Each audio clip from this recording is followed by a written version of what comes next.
Hey guys, it's Patrick here. Now welcome back to another video on the channel. I'm sorry if it's been a while since I've posted a video, but today we are back. It's that time of year again in Australia. Everyone, it's summertime. That means it's cricket time. But more importantly, the Big Bash season is right around the corner. I cannot believe in a couple of days' time, the Big Bash BBL14 will have begun. And today, I thought now has to be the perfect time to make my BBL14 ladder predictions.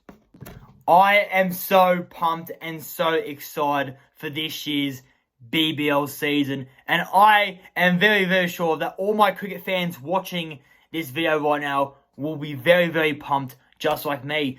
But anyway, guys, before we begin today's video, make sure if any of you guys are new around here, don't forget to smash that like button, subscribe if you guys are new around here, and turn on post notifications as well, guys. That way, you guys will not be able to miss out on any new videos. But anyway, guys, without further ado, let's get in and get straight into the video.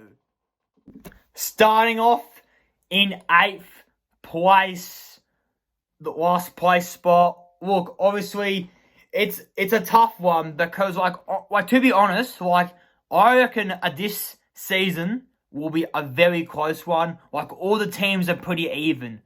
But the team I have gone for to get the wooden spoon this year is, you guys might be a bit surprised about this, but I've gone with the Hobart Hurricanes to come 8th, last place this season because, I just feel like they have the team. They got a good team this year, don't get me wrong.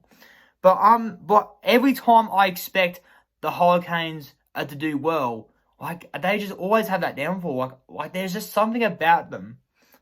There's a very dark side about them. And that, it worries me because, I honestly believe the Hurricanes have a good team and they have what it takes. But on the field, I just don't really see it. So that's why I've gone the Hurricanes to finish dead last in BBL 14 this season. In 7th place, and all the haters are going to roast me in the comments about this one, but I've gone for the Melbourne Stars. Now, look, I know the Melbourne Stars have made some good signings. Players like Peter Siddle, etc. Obviously, but will Peter Siddle deliver? Look, he's getting old. He's getting to the point in his career where he wants to retire. And look, and just like with the Hurricanes, the Melbourne Stars have a great team. They got Marnus Stoinis, Maxwell, you can name so many players. Yeah, but will they deliver and will they bring the hype? To be honest, no. They never really do it. Same with the Hurricanes.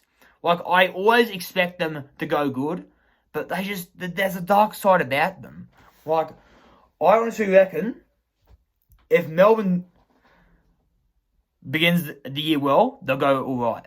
But at the moment, I have them at 7th. In 6th place, I've gone for the Adelaide Strikers. Now, look, the Strikers have some great players like Matt Short and Chris Wynn. They have a great top order. But is it enough for them is the question. Look, honestly, it's a hard one because, every team I place, below 4th, they're always hard ones, but, look, you have to make those choices.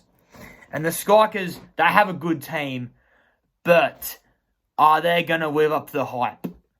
And in my opinion, I don't think it's going to happen again this season. That's why I have them at 6. In 5th place, I have gone for the Melbourne Renegades. Now, hold up. Before you guys start roasting me in the comments, yes, I get the fact the Renegades had a great season. Now, but do I honestly think they have what it takes to go the extra step? In my opinion, no. Yes, I get the fact that they've signed Nathan Ryan, Joanne Sandu. You can name many more.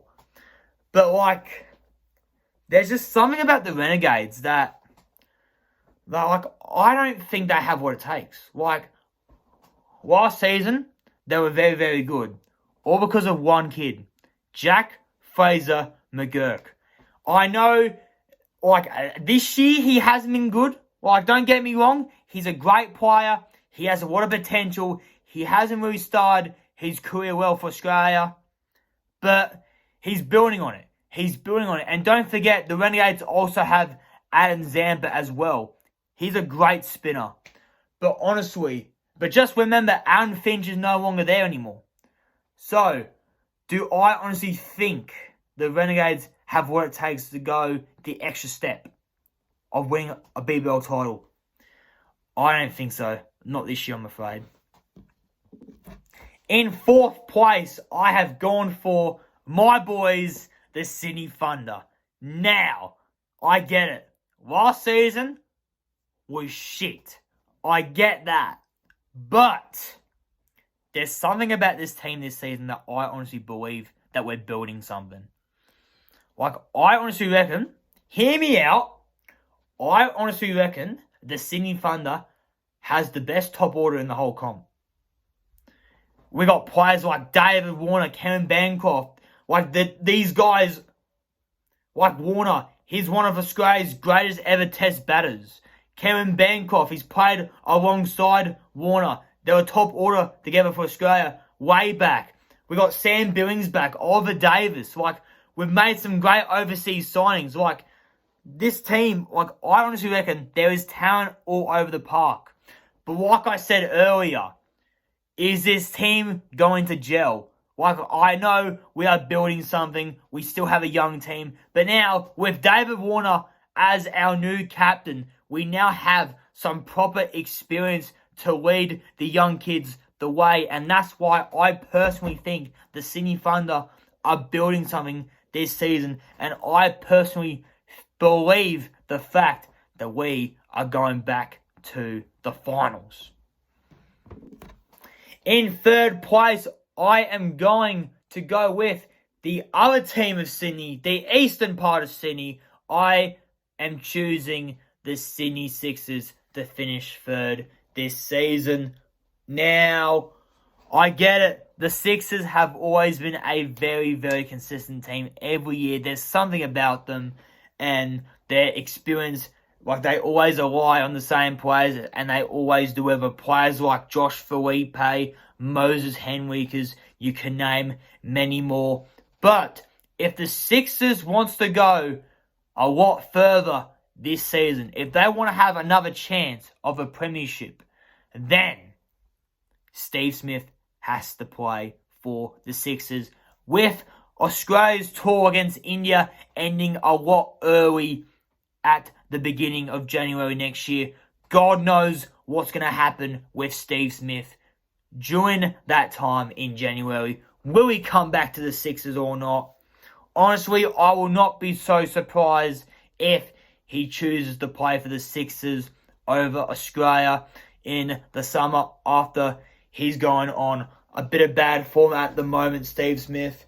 So, God knows what's going to happen with the Sixers. If Smith plays in the BBL this season, everyone's in trouble. In 2nd place, I have gone for the Perth Scorchers. Now, the Perth Scorchers, they have always been a very consistent side over the past 10 years. They've made almost every single final series. There's something about Western Australia that shows their love for the game, and they always stick up and they always show up and get behind their club. Now, the Perth Scorchers, they are on a bit of a rebuild right now. Obviously, the Scorchers have a great team list, as we all know. Now, I know last season for them was a bit of a letdown, but honestly, I reckon the Scorchers will find a way, and I honestly reckon they will be back going good again, and I reckon they're going to have another consistent year, finishing in 2nd place. That means my BBL14 minor premiers are going to be the Brisbane Heat. Yes, I get it. The Brisbane Heat, have been very, very good over the past couple of years. They've gone from 5th place, I believe, a couple of years back to almost making a grand final. Lost the grand final. Next season later, they end up winning the whole thing. This season, obviously, the Brisbane Heat have a lot of good young players around the park. But there's one player in particular that has every player in the whole comp worried about. And that is Cohen Mongo from the Brisbane Heat. The New Zealand batsman last season was an absolute beast. He was an absolute weapon for the Brisbane Heat. He was very, very good. And honestly, if he has another great season, watch out. Everyone, just watch out, because you guys don't know what he will do when he steps onto that turf crease. I am so excited for this season to be back. So there we have it. Those are my ladder predictions for this season's BBL. BBL14 is right around the corner, and boy, I cannot wait for the season to kick off this weekend. But anyway, guys, thank you guys all so much for watching today's video. If any of you guys are new around here, then please don't forget to smash that like button, subscribe if you guys are new around here, and turn on post notifications as well, guys. So that way, you guys will not be able to miss out on any new videos. But anyway, guys, thank you guys all so much for watching, and until next time, see you guys all later. Bye!